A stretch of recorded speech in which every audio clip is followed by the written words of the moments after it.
বিশ্বনবী একবার রাত্রিবেলা সাহাবাদেরকে বললেন, তোমাদের মধ্যে কে আছো রাতের বেলা 1000 কোরআনের আয়াত করে বিছানায় ঘুমোতে যাবা? হাত তোলো। কেউ হাত তোলে না। ওমি 1000 আয়াত কি বাড়ির কাছের কথা? কথা বলেন।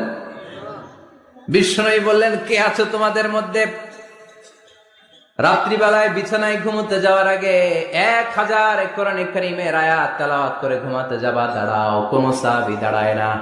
বিশ্বনবী ডানে তাকায়, বায়ে তাকায়, সামনে তাকায়, কেউ হাত তোলে না। বিশ্বনবী বললেন, ও সাহাবারা, এবার বলো তোমাদের মধ্যে কে কে আছো সূরাতুত তাকাসুর পরে রাত্রে বিছানায় ঘুমোতে যেতে পারবা? এবার সব হাত উঠে গেছে। সুবহানাল্লাহ পড়েন। বিশ্বনবী বললেন, তোমাদের মধ্যে যদি কেউ রাত্রিবেলা একবার সূরাতুত তাকাসুর তেলাওয়াত করে বিছানায় ঘুমোতে যাও, আমল নামায় 1000 আয়াত তেলাওয়াতের সওয়াব দিয়ে দিবে কে?